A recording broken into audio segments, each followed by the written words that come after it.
بسم الله الرحمن الرحيم.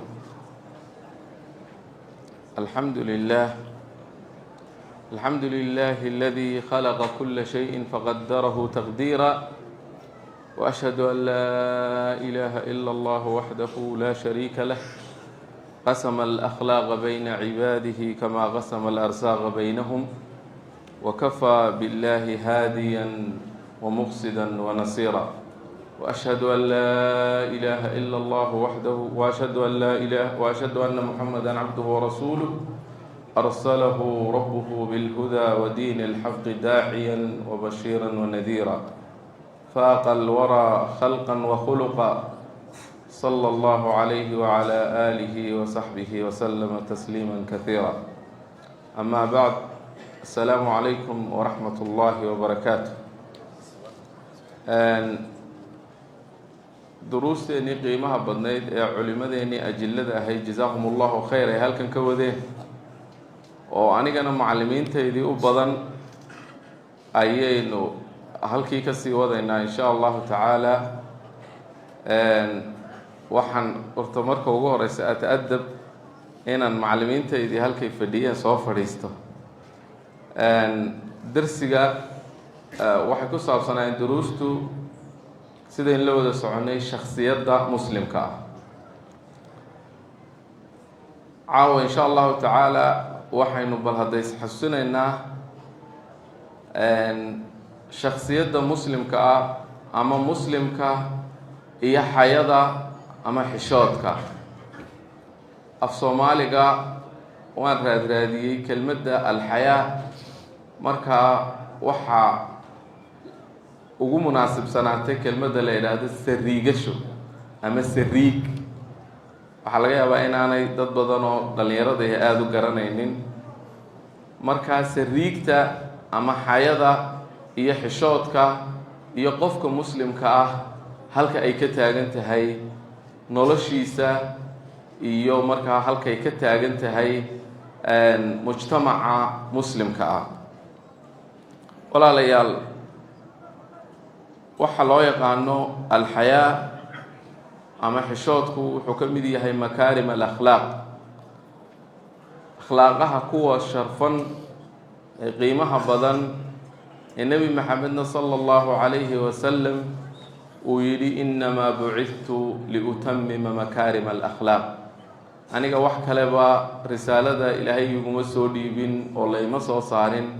ilaa inaan dhammaystiro akhlaaqiyaadka wanaagsan mooyaane. marka akhlaaqiyaadka wanaagsan ee uu nebi maxamed sala allahu calayhi wasalam oo uu ilaahay siiyey shahaadada ugu sarreysa ee akhlaaqeed, shahaadada aanay midi ka sarreynin, wa innaka la calaa khuluqin cadiim, uu ilaahay siiyey, waxa ay culimmadu yidhaahdeen wuxuu dhammaystirayey macnaha dadkii mushrikiintii carbeed ee nebi maxamed ilaahay ka soo dhex saaray waxay sii haysteen akhlaaqiyaad wanaagsan oo diintii nebiyullaahi ibraahim calayhi wa calaa jamiici ambiyaahi asalaatu wassalaam kasii baaqi ah. qisada xadiidkaasna runtii waxay culimo badani tilmaamaan inuu qiso cajiib badan leeyahay. xadiidka innamaa bucidtu liutamima makaarima alakhlaaq waxaa la sheegaa inay gabadh nin lo odhan jiray xaatim ataa-i oo ahaa dadkii carbeed ee jasiiradda ku noolaan jiray, oo nin deeqsinimo badan lahaa ah ama deeqsinimo ku caanbaxay. xaatim ataa-i inanuu dhalay ayaa qaafilada ay ku jirtay lasoo qabtay, saxaabadu soo qabatay. dabadeedna nebigay sala allahu calayhi wasalam markii la qabtay ayay tidhi iyadu waa mushrikad, ii geeya oo itusa moxamed bay tidhi sala allahu calayhi wasalam. aabbaheed intaynaan iyada gelin iyo waxa ay tidhi iyo waxay ku dooday, aabbaheed waxaa la odhan jiray naanaystiisa akrami alcarab ama ninka carab ugu deeqsisan ayaa la odhan jiray. waxaanu naanaystaa kula baxay maadaamuu nin xoolo badan ahaa oo ilaahay hanti badan siiyey, haddana wuxuu ahaa nin karamka iyo deeqsinimada ku caanbaxay oo aada wax u bixiya. markaasay waxay yidhaahdeen dadkii jasiiradda carbeed deganaa, waxay yidhaahdeen ninkani deeqsinimo waxaani ka badane xoolahan faraha badane oo uu leeyahay ayuu bixinayaa, badni daraaddeed buu waxbixintiisuna u badatay. dabeedna waxay yidhahdeen aynu ogaane, aynu bal tijaabino. markaa guutooyin baa lagu saaray cagamada oo martiya oo baahan, iska dhigaya inay baahan yihiin. marba mid baa markaa u tegi jiray, marba jamaaco iyo koox baa u tegi jirtay, ilaa ay bar xoolaa tireen siduu u bixinayay hantidiisii faraha badnayd. markay ogaadeen inaan waxba aanu haysanin, ayaa waxaa ku soo hadhay baa la yidhi faras aada iyo aada u qiimo badnaa oo sheeganaa, aada u tilmaanaa, magac weyn ku lahaa. farduhuna dee mansilada iyo maqaamkay taagnaayeen waynu garanaynaa. odayaashii gadhcastii iyo guurtidii baa isa soo kaxaysatayoo galab baa loo soo hoydo, waxaa la yidhi marti baanu nahay, neef uu loogana ma hayo oo waata xoolihiisii dhammaadeen. markaasaa wuxuu sameeyey faraskii buu qalay, ilaa wuxuu raggiisiiyo ma hayeen. hilbihii buu udgooneeyey oo u geedeeyey oo raggii usoo dhigay. markii la cunay ee laga dhargay ayaa la yidhi taayadii aanu u soconay baanu haddaba bilaabaynaa ee faraskaagii ayaa intaasoo nin u socda. markaasuu yidhi waan ka xumahay intaanu calooshiina gelin, aynan idiin gowricin, ee hilbihii geedaysnaa aydaan cunin inaad ii sheegtaan bay waan idin siin lahaa. markaasay idhaahdeen alla ilahe ninkan deeqsinimadu waa ka dhab. dib bay u xooleeyeen, xoolihiisii ka badanna way siiyeen. naanaystaana waa loo bixiyey akram ilcarab. markaa inan uu ninkaasi dhalay ayaa ka mid ahayd qaafiladan lasoo qafaashay. markii la keenay ayay tiri itusa Muxamed sala allahu calayhi wasalam, iyadoo nebinimo u rumaysnayd. kabacdina nebigaa loo geeyey sala allahu calayhi wasalam. waxay tidhi khalli sabiili ya Muxamed, ana bnatu akrami alcarab safana binta xaatim aطaa'i. ii banee bay tihi waddadayda iyo jidkayga Muxamedow, anigu waxaan ahay gabadh uu dhalay ninkii carab ugu kariimsanaa ama ugu deeqsisanaa ee la odhan jiray xaatim aطaa'i, magacayguna waa sidaa. dabeedna nebigu sal allahu alayh wasalam insaxa alkhabar, waxa uu yidhi inamaa bucithtu liutamima makaarima alakhlaaq. aabaheed wuxuu ku dhameeyey dhaqanada iyo akhlaaqiyaadka wanaagsan, martida iyo sooriyeynteeda, deeqsinimada iyo sakhaawada iyo waxbixinta. markaa sidaasuu ku yimi baa la idhaahdaa runtii hadalkaasi nebigu sala allahu calayhi wasalam. marka waxaan uga soconnaa xayadu iyo sariigtu waxay ka mid tahay makaarim alakhlaaq oo nebi maxamed wixii loo soo diray ah sala allahu calayhi wasalam. waxaana weeyaan markaa waxa loo yaqaano min maxmuudi shiyam itibaac, waa akhlaaqiyaadka iyo dhaqanada iyo sifooyinka iyo dabeecadaha kuwa la mahadiyo ee wanaagsan weeyaan. waxa weeyaan waa wax kaa fogeeya xumaan oo dhan, wixii wanaagsanna ku jeclaysiiya. waxaa ugu filan sharaf iyo qiimo waxa la yidhaahdo khuluqulxayaa ama xishoodka iyo sariigta, inuu ilaahay jala jalaaluhu uu ku sifaysan yahay oo uu alle sifadaasi leeyahay. فعن سلمان الفارسي رضي الله عنه قال قال رسول الله صلى الله عليه وسلم إن ربكم حي كريم إن ربكم حي كريم. وحوليه هي سلمان الفارسي حديث أو نبي كورين أيوه ربيين وربي ديغسي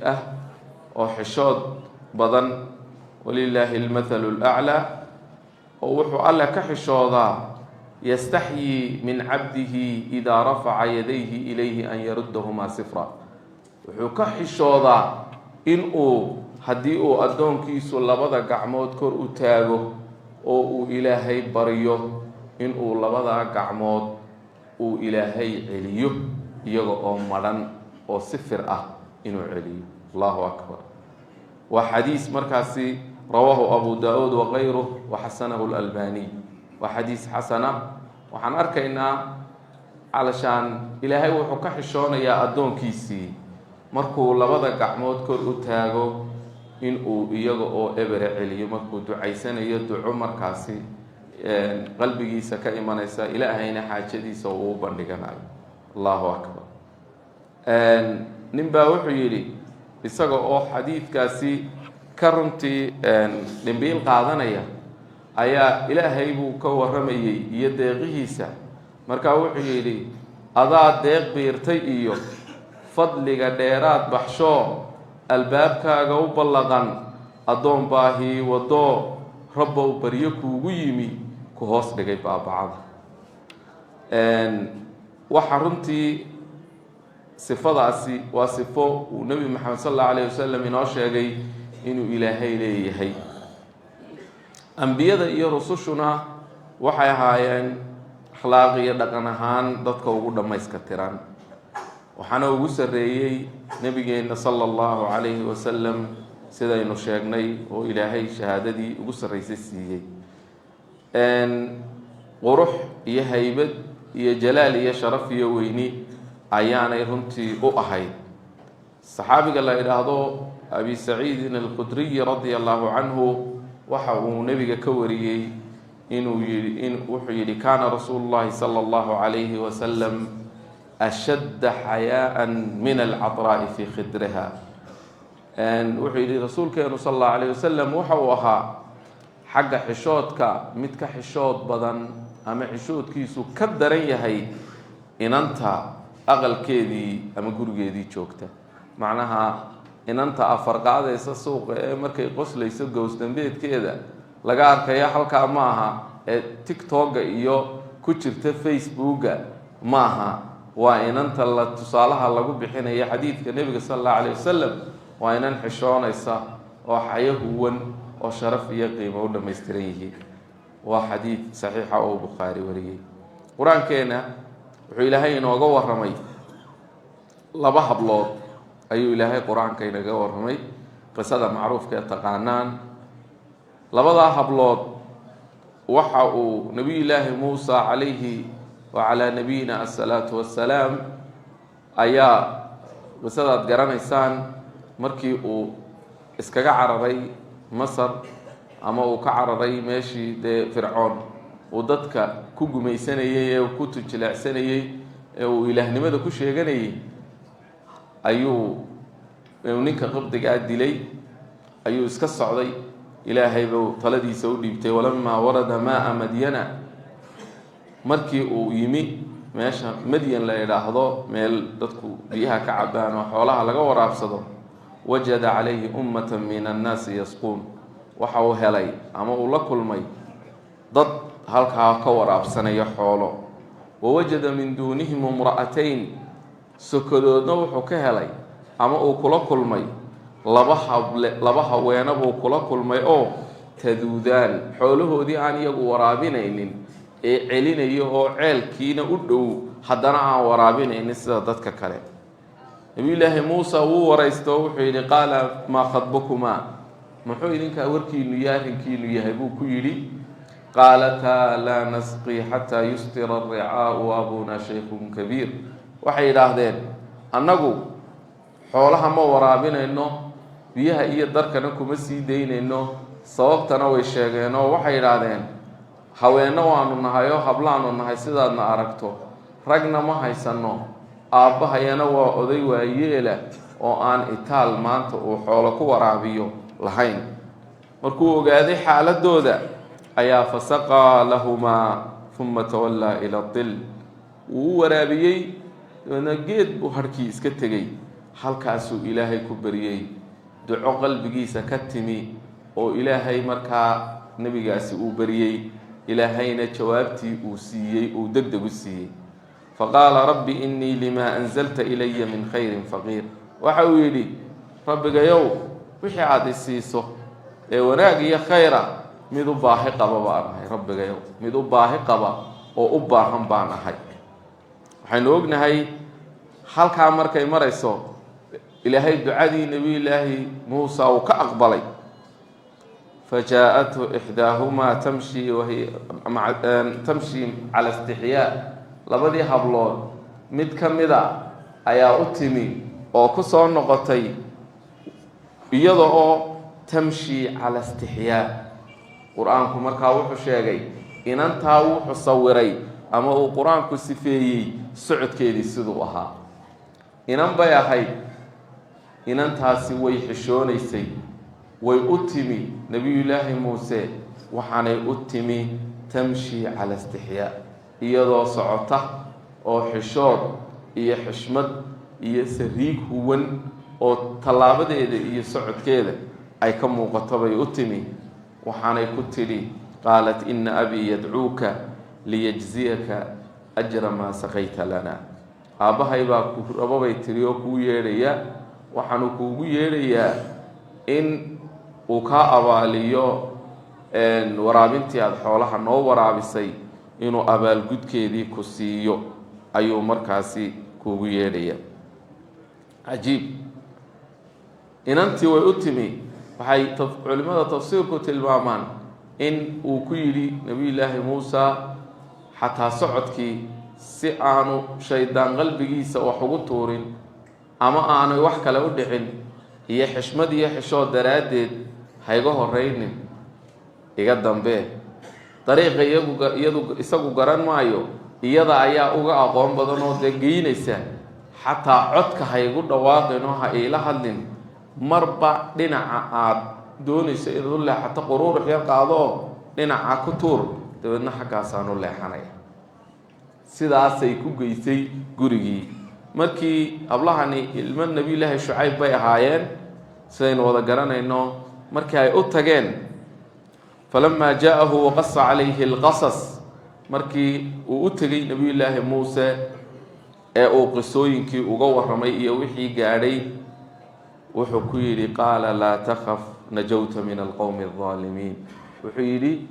ha baqan ha cabsoon waad ka soo badbaaday qoladii markaasi daalimiinta ahayd ilaahay uu kaa soo badbaadiyey ha baqan oo ha cabsan buu yidhi walaalayaal xayadu waa ficil kasta oo wanaag iyo qurux sameeya xumaan iyo wax kasta oo qabiixana markaasi reeba oo kuu diida sidaa daraaddeed ayaa waxa uu uga mid noqday laan ka mida laamaha iimaanka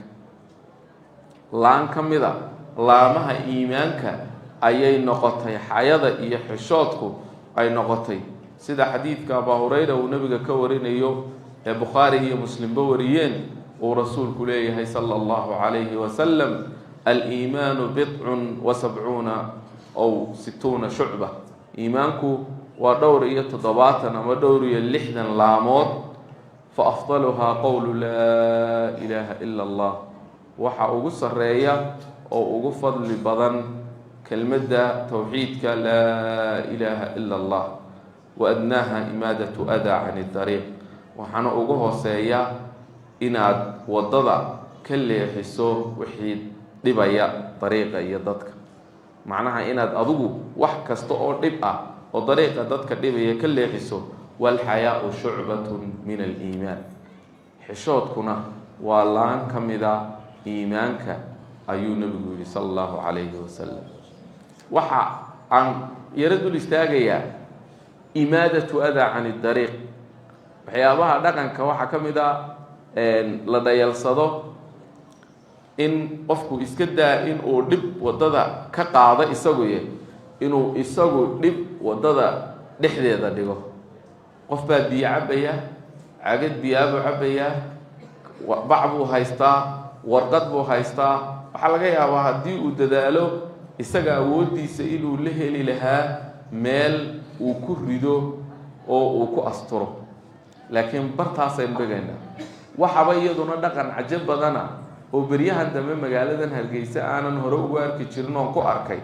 xaafadihiyood moodo inay biyaha uskaga intay halkay bilaacadooda kaga shubi lahaayeen inay iyagu intay isku soo dardaraan ay togdhani rogmanayo uskaga iyo qashini oo dadkii lugeynayay iyo gaadiidkii iyo waayeelkii iyo caruurtii iyo cid waliba ay dhexba talaqsanayso uskaga iyo qurunka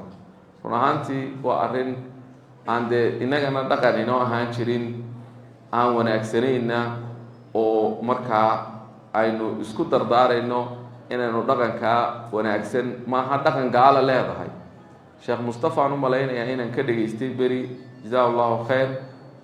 waddamada qarbiga isagoo jooga, haddii aanan sheekada wax ka khaldaynin in uu qalin ama wax yari ka dhacay ama uu ka dhammaaday, dabeedna ilmo yari intuu kala soo daba cararay uu ku yidhi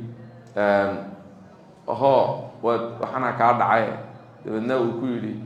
maygamu dhicine may uu ka qaaday. markuu ka qaaday ayuu ilmihii yaraa intuu cabaar istaagay ayuu intuu kasoo daba cararay buu ku yidhi waxaad ilowday inaad tiraa waad mahadsan tahay waad mahadsantahay waad ilowday. waxaan uga soconnaa dee inaynu innagaa uga xaq leh oo aana dhaqankeennii inaynu runtii ilaashanno. haddii run ahaantii ay xayada iyo xishoodku iimaanka ka mid noqotay, qofka ilaahay ku arsaaqo oo uu siiyaana uu runtii macaasida ilaahay kaga dhowrayo,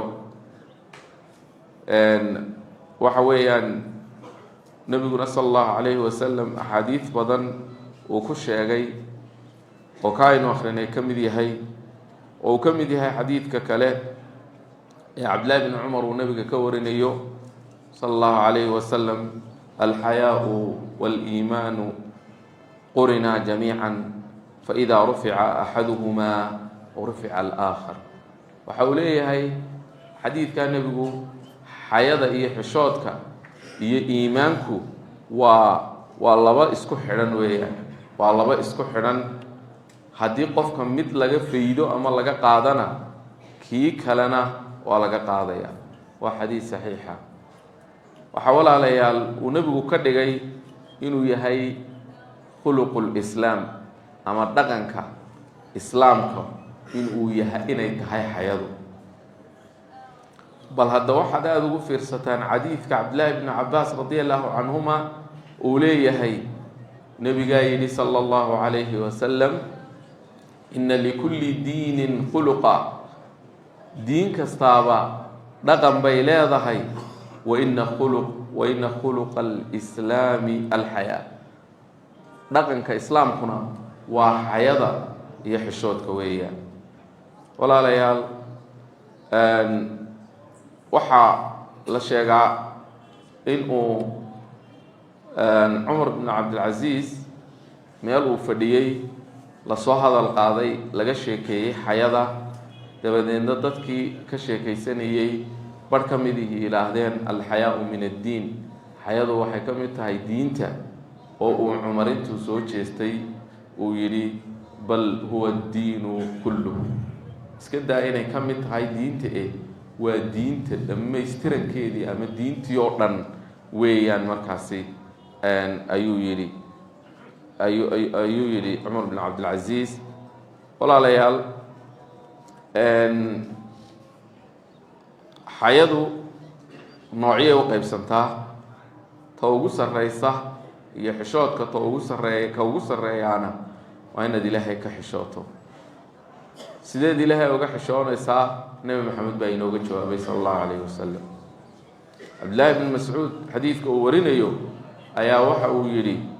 nebiga ayaa nagu yidhi istaxyuu min allahi xaqa alistixyaa, war ilaahay ka xishooda xishoodka u mutaystay ee uu xaqa u leeyahay ilaahay ka xishooda. dabeedna wuxuu yidhi waxaanu nidhi qulnaa yaa rasuula allahi innaa nastaxyii walilaahi alxamd, rasuulkii ilaahayow waanu ka xishoonaynaa allah jala jalaaluh, ilaahay baana mahadoo dhan iskale.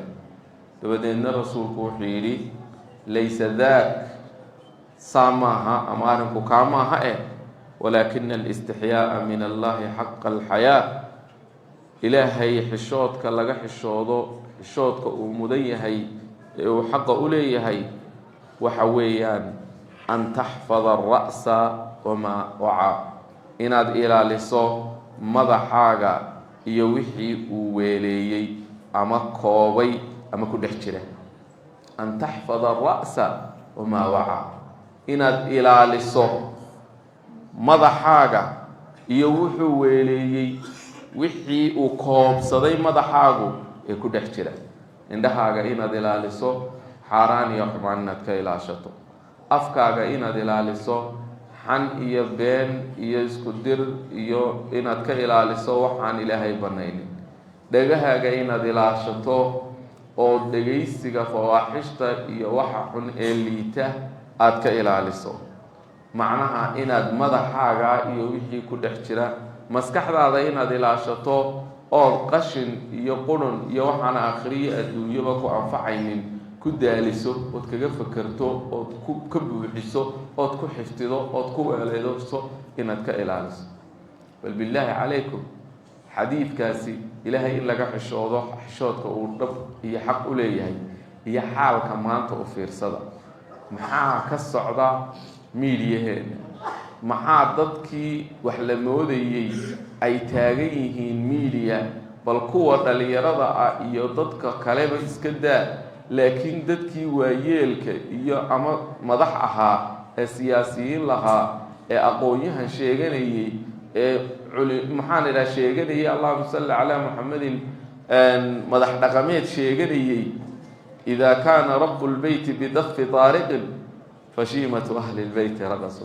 wax kale maaha marka uu odayga reerku uu durbaanka iyo dafka garaacayo dee inta kalena ciyaartay ka boodayaan weeyaan macnaheedu. cimaamadaa la xidhan yahay waxaa laga sheekaynayaa wax aakhire iyo adduun midnaba aan u wanaagsanayn, bal ee ilaahay agtiisana uu qofkaasi kaga eedoobayo oo dembi uu ku gelayo ayuu qof waliba ka sheekaynaya. maxaa miidiyaheena ka socda? qabyaalad baa ka socota, qurun baa ka socda, aflagaadaa ka socota, siyaasad aan macno lahayn baa ka socota, dagaal iyo buuq iyo waxaan la garanay baa ka socda. dadkaa barwaaqada iyo ladnaysashada iyo nimcada ninba intii ilaahay siiyey ku dhex jira ayaa dadka kuwa ugu ladani doonayaan inay dab sudhaan oy beliya baasiya waxaan la garanaynin ku geeyaan. marka halkaynu ka taagannahay xadiidkaa nabigu uu leeyahay sala allahu calayhi wasalam, alistixyaau min allahi xaqa alxayaa an taxfada alra'sa wamaa wacaa. waxa uu nabigu yidhi sala allahu calayhi wasalam isla xadiidka, walbadna wamaa xawa, calooshana inaad ilaaliso iyo wixii iyaduna ay koobtay. calooshaadiina inaad ka ilaaliso luqmad xaaraan ah iyo wax aanad hubin masdarkiisa oo uu noqdo noloshaadu markaa iyo waxa aad ku noolaanayso eed awlaadaada siinayso ee aad markaasi adigu la baxayso wax ilaahay agtiisa wanaagsan. sababtu wax kale maaha, ilaahayna wuu wanaagsan yahay, waxa wanaagsanna wuu jecel yahay oo wuu aqbalaa. haddaad laakiin tiraahdo salaadana waan soo gelayaa waxana waan booshaaqayaa, dee waxaasi wax wanaagsan maaha. waxa layidhi nin caalima ayaa wuxuu soo nin alaab sida khudrad ayuu arkay oo nin kale daba socdo oo uu dhukusayo. kii dhukusayay baa soo xaday markaa khudraddii tufaax baaynu nidhaahno ayuu soo xaday. dabeedna uu yaabayo isagoo eegaya oo la socda, bal hadda wuxuu sameeyo miskiin halkan jooga ayuu u dhiibay. markaasuu siiyey, miskiinkiibuu siiyey. uu u yeedho wuxuu ku yidhi warkaale anigu waan ku arkaya waxaad samaysee maxaad uga xaday ninkan? markaasuu yidhi waxaan u soo xaday inaan sadaqadaystaan doonayay, waxaan la baxaanan haysanin. markaasuu yidhi waa si fiican oo miyaanad ogeyn inay xaaraan tahay waxaanaad sadaqadaysanaysaa? markaasuu yidhi haa, isagaa isu fadwoonaya, haa waan ogay inay xaaraan tahay, laakiin dembi qura ayaan ku dhacay oo dembiga sariqada iyo xatooyadaan ku dhacay. sadaqaduna waxa weeyaan 10 jeer buu ilaahay ii laalaabaya, xabad dembiya 10kii xabaddaa iga jar 9 ii baaqiyade. isagaa markaa ismacaashsiinaya maaragta, 9 ii baaqi buu leeyahay macaashkaa ka badan waxa aan qaribay. markaasuu ninkii caalimkaa wuxuu ku yidhi miyaanad ogeyn inuu ilaahay wanaagsan yahay oo aanu aqbalin wax wanaagsan mooye wax xun inaanu ilaahay aqbalin. marka masaadirta risqaaga iyo meelaha ay arsaaqdu kaa soo gelayso iyo ilaha aad adeegsanayso ilaahay kaga baqo ilaa nin waliba isaga aqoon u leh masdaru risqigiisa iyo sida uu wax helayo isaga aqoon u leh marka walbadna wama hawa buu nabigu sallallahu alayhi wasallam inaad ilaaliso calooshaada iyo wixii ay galaya iyo wixii ku dhacaya iyo wixii ay qoobsatay inaad ilaashato waltadhkuri almawt iyo inaad xasuusnaato buu yiri geerida inaad xasuusnaato walbala iyo in adduunyadani laga guurayo oo ay geedi laga yahay galab carowna lagu jiro geedigaasina halka looga guuraya ay tahay guri aan geedi dambe iyo geeri dambe iyo markaasi meel kale looga sii socdaa jirin waman arada al-aakhirata wa taraka zinata ad-dunya buu yiri nabigu sallallahu alayhi wasallam isla xadiidka qofka doona aakhiro ee quruxda adduunyada iyo dhalaalkeedana iskaga taga man fa'ala dhalika فمن فعل ذلك فقد استحيا من الله حق الاستحياء qofka sida fala ee sameeya ayaa ilaahay ka xishooday xishoodka uu rabbi mudan yahay ee xaq u leeyahay walaalayaal ibn al-qayyim ayaa waxa uu yiri wa khuluqul hayaa'i min afdali al-akhlaqi wa ajallaha wa a'zamiha qadran wuxuu yiri akhlaaqda dhaqanka akhlaaqda iyo xishoodku waxa weeyaan waa dhaqan wanaagsan oo akhlaaqiyadka kuwa ugu wanaagsan uguna nafci badan insaaniyada iyo bini aadminimada lagu sheegayaana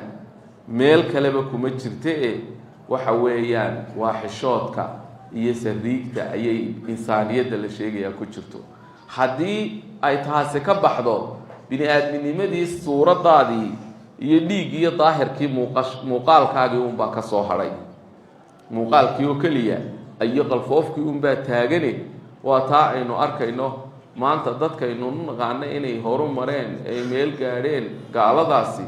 waxay marayaan markay xayadii ka xuubsiibteen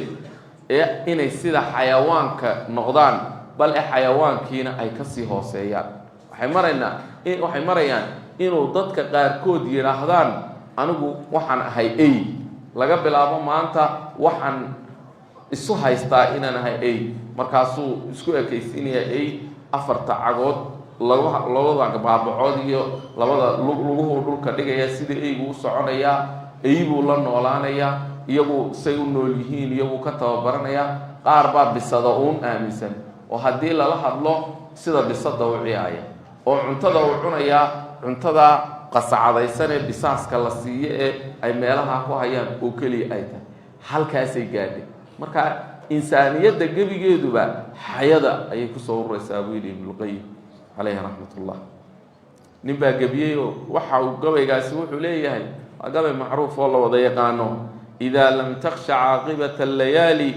wa lam tastahi fasna' ma tasha'u fala wallahi ma fi al-khayr ma fi al-'aysh khayrun wala ad-dunya idha dhahaba al-haya'u ولا الدنيا إذا ذهب الحياء يعيش المرء ما استحيا بخير ويبقى العود ما بقي اللحاء كويغاسي في عربي في صومالي وحويان في صومالي بان استري بل هذا محو نقون كرا إساقو تحقا سدو اكان كرا هدان وايوه كقبن عبسية بقي آنت قبن xishoodna ka qaawan tahay qabkaagu siduu ku faro waxaad qoondaysa yeel haddaan waayuhu ku qaban cabsiya baqe aanad qabin xishoodna ka qaawan tahay qabkaagu siduu ku faro waxaad qoondaysa yeel allaha qaniyaa baxshee xishoodku haddii uu qoonmo adduunyadu waa qalfoof noloshu ay qalaalan tahay intuu qof xishoonayay noloshu qiimo leedahay qalbigiisana khayr jira qorino wuxuu sii jiraa qolofi intay saaran tahay wayabqa al-'uudu ma baqiya al-lihaa'u waxa muxuu hayay aynu walaalayaal ku soo dhawaanaynaa mawduuca waxa yaabaha cajiibka badan ee uu xishoodku leeyahay وحكمدا إن كقطمه أما قلبيدو ميل وين كليه هي ضدك وناكسن هي فطرة مستقيم مركز ستوصن إنه كليه هي حديقو حشود كوكو قروح بدنيه هي رجع وحكجسي قروح بدنيه هواك هدو حشود كرجع قروح كليه هي وقروح ديسو أي تهي وكو قروح بدنيه هي رجع هواك كانوا كجسي قروح بدنيه مجتمعاتك iyo bulshooyinku markasta oo ay ka fogaadaan xishoodka iyo xayada markasta ay ka durkaan oo ay ka fogaadaan waa markasta oo macaasida iyo munkaraadkuna ku sii bataan markasta ay ku sii bataan weeyaan haweenaydu markasta oo ay xijaabka sharciga ah ka fogaato haysweydiinin awlaadu siday noqonayso haysweydiinin iyada cifadeedu siday noqonayso haysweydiinin waxay ka xuub siibatay xayadii ilaahay u dooray ee uu u gartay ee haweenkii nebi maxamed iyo hablihiisii sallallahu alayhi wasallam laga bilaabo lagu yidhi nebi maxamed ka bilow haweenkaaga ooriyahaaga ummahaati lmu'miniinka iyo hablahaaga ka bilow dabadeedna haweenka muslimiinta ku xigsi waxa la yaab leh magaaladeennan beri aan fogeyn marka dariiqyada marto waxaad arkaysay inay habluhu ama haweenku yar iyo weyn xijaab xiran yihiin markii hore beryahan wadanka soo galay iyo waqtiyadii ka dambeeyay xijaab dheer oo isku sii daysan ayaa la qaadi jiray ay haweenku qaadan jireen dadka dibadaha iyo meelaha ay naga soo siyaarta wadamada muslimiintu aad bay inoogu majeeran jireen waxa la oran jiray warniyo wadankani waa wadan cajab badan haddana waa la soo yara socdayo shaydaanku ma aha inuu hal mar intuu boqolka kaa keeno sifirka iyo zerooga ku gaarsiinayo sida boolka marka la furayo ay marba adhadi u furanto adhad buu kuu furayaa adhad waa la soo mid yaroo gaaban baa ayaa la sameeyo meelaha jilbaha dushiisa jilbaha ilaa jilbaha meelaha gaadhayo kiibaynu iskaga ku faraxsanayn inay hablaheenu sitaan halkay maanta maraysaa bal ordo suuqyadeena si fiican ugu fiirsada bal hablaha wax baranaya marka hablaha macaahida sharciga iyo madaariska iyo quraanka iyo baranaya mooye bal hablaha jaamacadaha dhiganaya bal u fiirsada kuwa iskuulada waa lagu khasbaa ka yaree gaaban waa waajib waa mandatory waa mid laga rabo oo mar walba waa inuu xidhnaada iskabada ay xijaabkii habluhu xidhan jireen ee madoobaaya dheeraaya isku sii daysnaa gacmaha ka xidhnaa wasiir baa intuu soo qoray wareegto yidhi iyadoo dareyska la bedelay waa in laga bedela hablaha hablihii dugsiga sare waxaa loo xidhay haaf yar oo cad oo amara oon la khilaafi karin amarka wasaaradda iyo mahal yaroo kaloo maxaa la yidhahdaa haaf yaroo madow waa wasiirkii wasaaradda waxbarashada ee iminka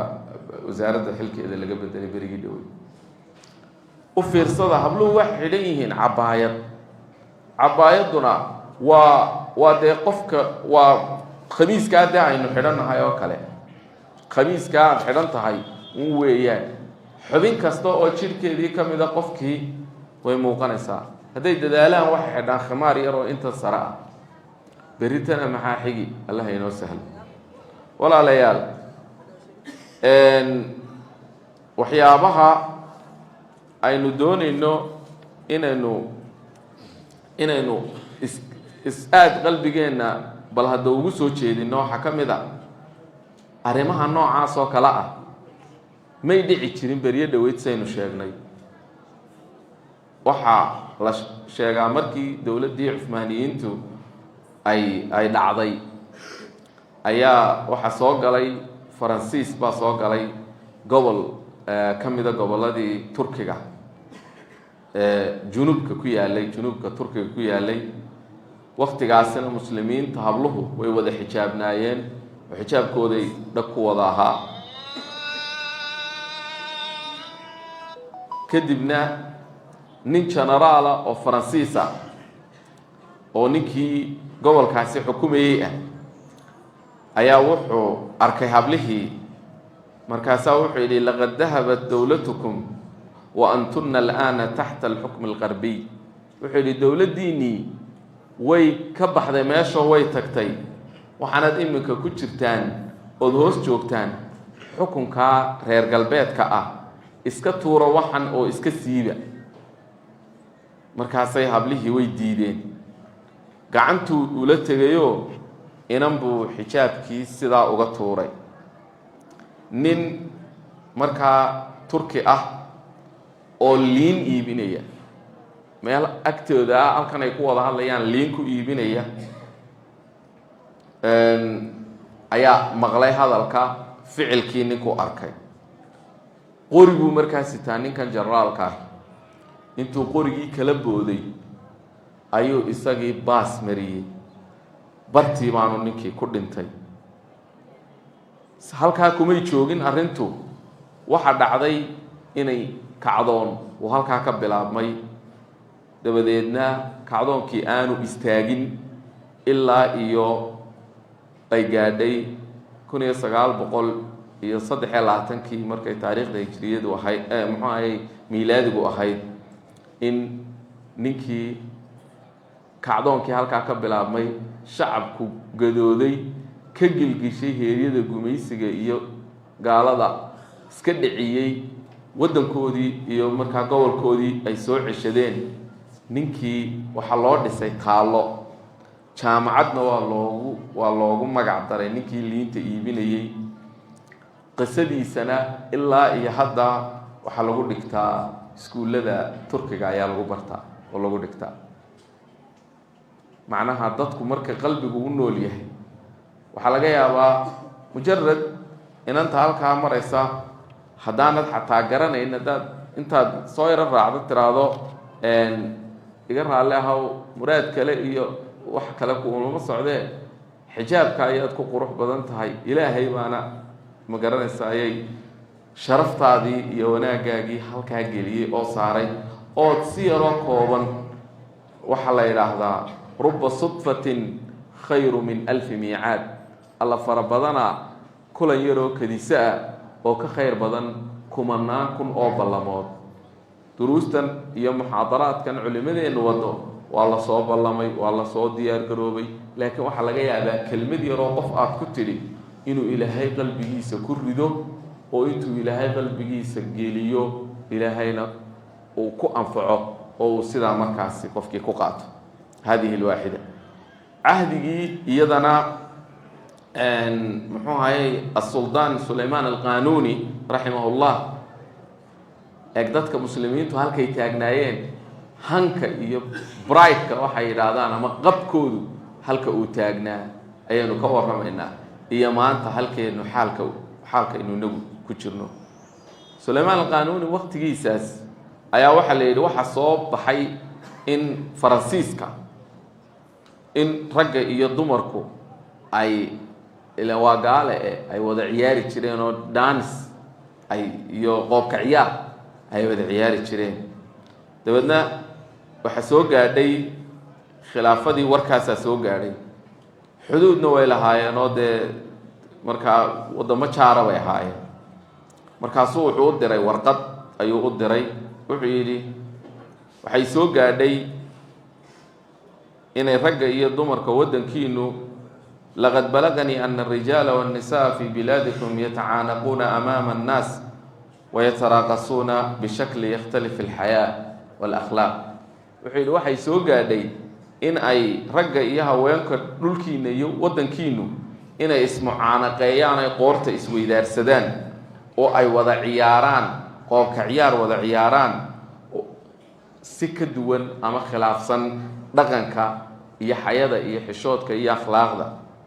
xafladaha iyo meelaha inay ku wada ciyaaraan waddankiinuna waddankayaga xuduud buu la leeyahay buu yidhi wuxuu yidhi waxaan kuu sheegayaa haddii markay ku soo gaadho fariintaydaasi waxaad samaysaa arrinkaa joojiya waa waddan gaal oo la jaara ayuu risaaladaa u dirayaa haddii aad foolxumadaa iyo edabdaradaa joojin weydaan waan idiin imanaynaa waxaanan tallaabana waan idinka qaadaynaa ayuu yidhi. waxay wariyaan dadka mu'arikhiinta ee taariikhyahanada ahi inuu faransiiska ninkii xukumayey amarkaas khilaafada khaliifkaasi uu soo saaray dartii uu ku joojiyey 100 sannadoodna oo maalintii risaaladaa la diray ka dambaysayna 100 sannadoodna aanay meel public ah oo dadku wada arkayaan rag iyo dumar iskuna mucaanaqaynin kuna wada ciyaarin. halkaasay maraysay. waxa weeyaan cindamaa kunaa cudamaa, markii aynu dadka waaweyn ee la tixgeliyo sida maanta marka Maraykan ama Ingiriis ama magacyadaa la sheegaa waxay sameeyaan aynu dee ugu hanqaltaagno ay ahaayeen ay yihiin oo kale markaynu ahayne dadka muslimiintu ahaayeen. waxaan walaalayaal ku gabagabeynayaa waxyaabaha aynu u baahan nahay inaynu indho dheer u yeelano waxaa ka mid ah waxaan loo yaqaano media. mediahu wax wada xun ma aha. mediahu waa mindi laba af leh. mindidaa labada af leh haddii aynu sida san u adeegsano waxaa laga yaabaa inuu ilaahay in fara badan inagu hagaajiyo oo wanaageenna iyo khayrkeenna ay wax badan runtii ka tarto. haddii aynu inagu u adeegsano sida xunna if iyo aakhiraba way ina baabiinaysaa. if iyo aakhiraba waynu ku seegaynaa. waa run miidiyaha sabanka la marayo waxaa la yidhahdaa casra technologia ama technology age bay yidhaahdaan, waana mid la dhalatay bay yidhaahdaan altaqadum waltaqniya waltharwat alcilmiya.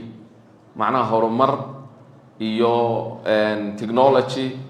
iyo laba kaclayn ama kacaan cilmi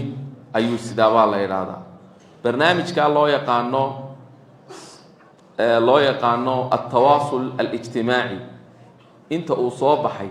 gaaladii baa ka qaylinaysa. gaaladii ayaa ka qaylinaysa. miyaad rumaysanaysaan applicationno innaga waddankeena laga isticmaalo oo social mediaha ka mid a waddamada gaalada inay mamnuuc ka yihiin? tusaale ahaan dalka China ayaa soo saaray baa la yidhaahdaa TikTok-ga waxa la yidhaahdo.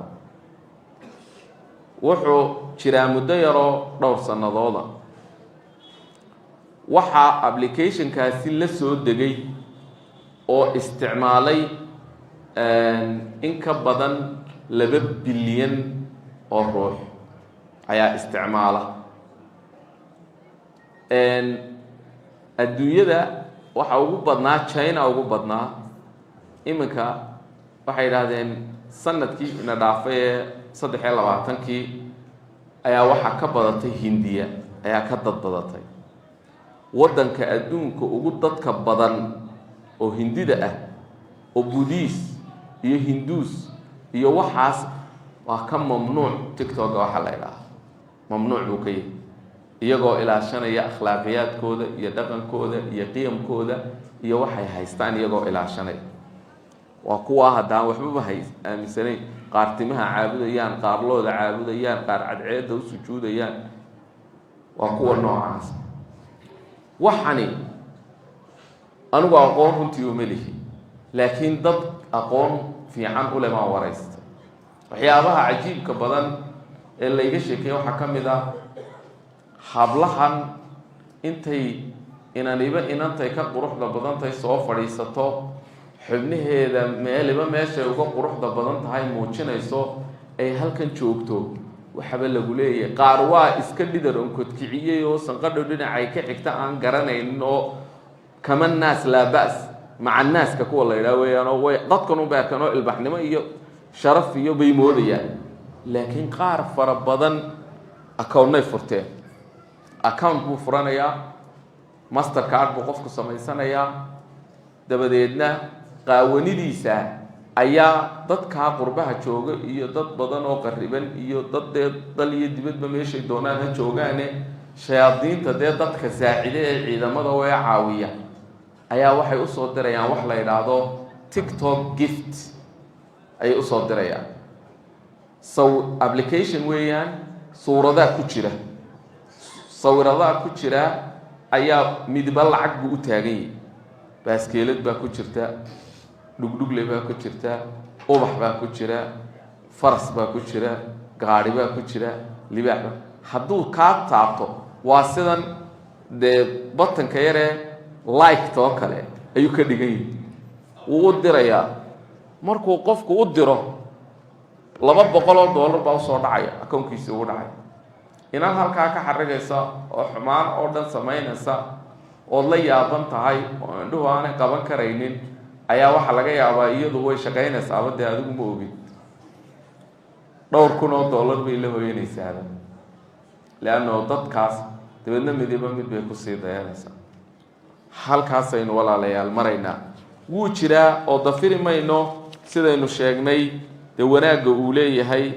iyo khayrka uu leeyahay oo dadkaa khayrka ku baahinaya ee duruusta ku baahinaya ee wanaagga ku baahinaya waxaynu ilaahay uga rajaynaynaa inay noqdaan kuwa uu ilaahay yidhi waman axsanu qawla miman dacaa ila allahi wacamila saalixan waqaala inanii min almuslimiin dadkaasi ku wanaagga ku faafinaya waxaynu rajaynaynaa inay sidaasi inay ilaahay ka aqbalo oo uu camalkoodaasi mid wanaagsan ka dhigo gabagabada dadkii wanaagsanaa xayada iyo xishoodka maxay ka yidhaahdeen dadkii wanaagsanaa hadalladoodii waxaa ka mid ahaa min aqwaali salaf fi lxayaa waxaa ka mid ahaa hadalka cumar bin khadaab radia allahu canhu wa ardaah uu yidhi man qalla xayaa'uhu qalla waracuh qofka ay xayadiisa iyo xishoodkiisu yaraado xalaal miiradkiisaa yaraada waman qalla waracuhu maata qalbuh qofka xalaal miiradkiisu yaraadana waxaa dhinta qalbigiisaa dhinta isagoo oo nool oo soo taagan ayuu qalbiga ka dhintaa oo uu markaasi ka geeriyooda cabdillaahi bn cabbaas radia allaahu canhuma isagana waxaa laga sheegaa hadalkan cajabta badan oo uu yidhi 4 man kunna fiihi 4 arrimood qofka iska hela ee 4 arrimood leh faqad rabixa qofkaasi wuu macaashay 4 arrimood qofka iska hela الصدق والحياة qofka iska hela run sheeg iyo xishood iyo sariig qofka naftiisa ka hela wa xusnul khuluq dhaqan wanaagsanaan qofka naftiisa ka hela wa shukru lillaah ilaahay inuu nicamka uu siiyey uga mahadnaqo qofka 4taa naftiisa ka hela waa qof macaashay oo guulaystay buu waxyaabaha kale culimada ajillada iyo salafka laga wariyay waxaa ka mid ah iimaanku dhar buu leeyahay dharkiisu waa maxay libaasuhu taqwa wa ziinatuhu alxayaa wa maaluhu alcifa 3daa arrimood ayuu iimaanka u ah markaasi dhar iyo qurux iyo hanti iyo xoolo 3daasaa u ah iimaanka waxaa dhar u ah waxa u ah cabsida ilaahay iyo ilaahay ka dhowrsashadiisa ayaa u ah dhar waxaana qurux u ah xayada iyo xishoodka ayaa u ah xoolihiisuna waa cifada iyo dhowrsanaanta ayaa u ah walaalayaal ilaahay waxaynu ka baryaynaa inuu akhlaaqda inoo wanaajiyo xishoodka iyo xayada ilaahay haynoo ilaaliyo rag iyo haween waynu u baahannahay oo waa diinteennii bal waa diinta dhammaanteede ilaahay waxaynu weydiisanaynaa inuu qalbigeenna iyo dhaqankeenna iyo ficilkeenna iyo dhammaan rag iyo dumar awlaaddeenna ooryaheenna hablaheenna inamadeenna ardaydeenna culimadeenna caamadeenna inuu dhammaan ilaahay inagu sado dhaqanka xishoodka iyo dhowrsashada ilaahay ka dhowrsashada inuu ilaahay nagu siday inuu ilaahay weydiisanaynaa intaasaan kusoo koobayaa asalaamu calaykum waraxmat ullaahi wabarakaatu